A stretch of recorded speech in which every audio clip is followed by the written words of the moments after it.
नमस्कार दोस्तों, मैं अंकुर उपाध्याय स्वागत करता हूं आप सभी का एक बार फिर से अपनी नई वीडियो में।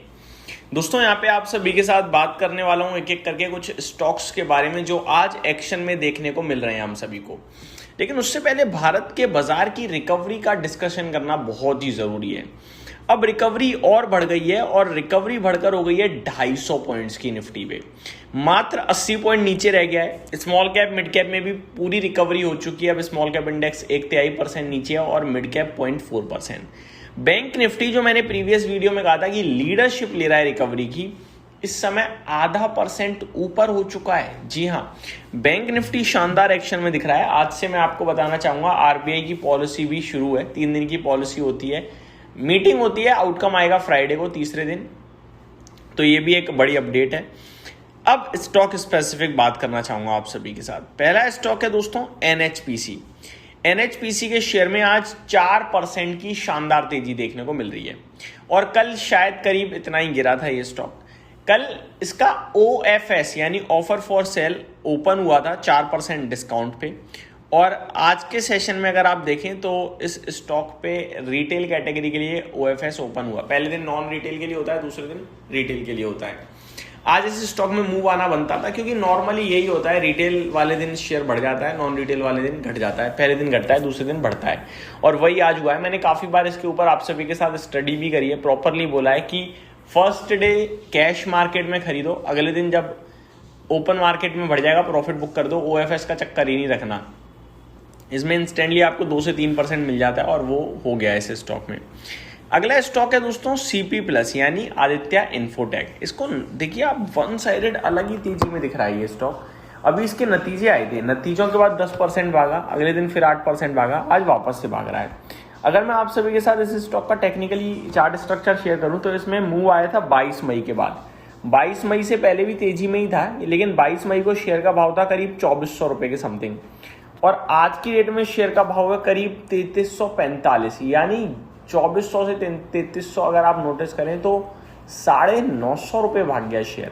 और 2300 रुपये के 2400 रुपये का 950 अगर आप काउंट करें तो ऑलमोस्ट 40% हो गया। तो बहुत बड़ी तेजी बनी है इस स्टॉक में बीते 5-7 ट्रेडिंग सेशंस में। इस स्टॉक की बात करें तो 103 के PE पर आकर खड़ा हो गया है। तो वैल्यूएशंस में तो आपको लगेगा यार महंगा है, लेकिन इस स्टॉक की कहानी अलग ही है दोस्तों। इसके नतीजे बाजार को बेहद पसंद आए, नंबर्स थे भी बहुत स्ट्रॉन्ग, गाइडेंस भी बाजार को पसंद आ रहा है। अगला स्टॉक है दोस्तों वोडाफोन आइडिया। ये भी भाई साहब अलग ही लेव में चल रहा है। 15 रुपए का आंकड़ा इस स्टॉक ने छू दिया है। आज 5% की तेजी है।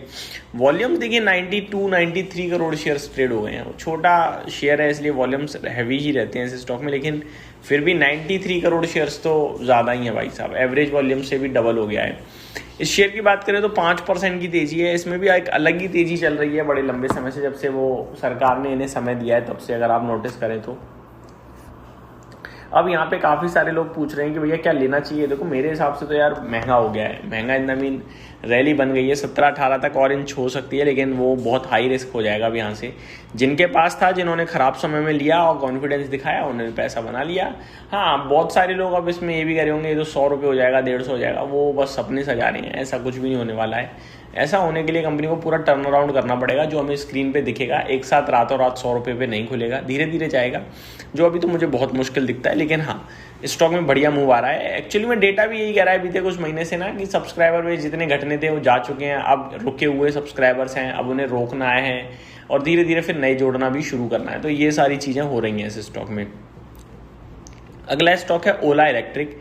यहाँ भी 6% की तेजी है। 2 दिन पहले कंपनी ने QIP अनाउंस करा था करीब 37 रुपये 74 पैसे पे और 5% तक का डिस्काउंट देने की बात करी थी क्वालिफाइड बायर्स को। क्वालिफाइड बायर्स अगर आते हैं और अच्छी रेंज में आते हैं, वैसे तो मैंने देखा डिटेल 500-600 करोड़ का ही QIP है केवल, जो कि ज़्यादा नहीं लगा मुझे। QIP थोड़ा बड़ा होता तो ज़्यादा कॉन्फिडेंस होता। तो अभी इस स्टॉक में तेज़ी जरूर आ रही है, बट मेरा मानना ये है कि एक बार QIP की डिटेल्स आ जाए और कितना खरीद लिया है वो पता चल जाए तो ज़्यादा कॉन्फिडेंस रहेगा। अदरवाइज स्टॉप लॉस के साथ ही काम करना चाहिए, बस यही कहूँगा। ऐसा नहीं है आंख बंद करके आप बड़ा पैसा लगा दो इस स्टॉक में। गिरावट की बात करें तो भैया आज IT अलग ही लेव में जा रहा है। मतलब TCS जैसा दिग्गज 8% क्रैश हो गया, जो कि मेरी सोच से परे है। लेकिन मैं आप सभी के साथ यहाँ TCS के बारे में बात नहीं करूंगा, मैं बात करूंगा फिजिक्स वाला के बारे में। आप सभी को याद है जब ये स्टॉक ऊपर जा रहा था और अराउंड 161 के इसने जो हाई लगाए थे 140 130 रुपये 45 रुपये पर ट्रेड करता था, तो मैंने कहा था हमारे देश में ना कोई भी एजुकेशन से रिलेटेड कंपनी को सक्सेस नहीं मिली है। नो डाउट फिजिक्स वाला सस्ते कोर्सेज बेच रहा है और अच्छे कस्टमर्स हैं इनके पास, ऑनलाइन ऑफलाइन दोनों जगह प्रेजेंस बढ़ा रहा है। मेरी तो सोसाइटी में ही फिजिक्स वाला आया है जस्ट। लेकिन अगर आप अब देखें कंपनी लॉन्ग टर्म में क्या करती है वो मैटर करता है। 92 रुपीज़ पे आ गया है। काफ़ी लोग अब इसके सपोर्ट में कह सकते हैं भाई पूरा बाजार ही गिरा है तो फिजिक्स वाला क्या करता है, जो कि आपकी बात ठीक भी है। लेकिन फिजिक्स वाला मेरे को अभी भी मतलब ऐसा लगता है कि ये शायद जो भाव आपको ऊपर दिखा चुका है वो मुश्किल ही आएंगे, क्योंकि जब स्टॉक आया था तभी वॉल्यूम्स भी डन हुए, उसके बाद वॉल्यूम्स भी गायब हो गए हैं, धीरे धीरे गिर ही रहा है, उछाल आते हैं वापस गिर जाता है। तो टेक्निकल्स भी कुछ कहते हैं और वो नेगेटिव ही कह रहे हैं। मैं अभी भी इसके फेवर में नहीं हूँ। तो ये मेरी तरफ से अपडेट थी। उम्मीद करता हूँ डिटेल्स पसंद आई होंगी। Thank you so much for watching this video. Have a great day guys.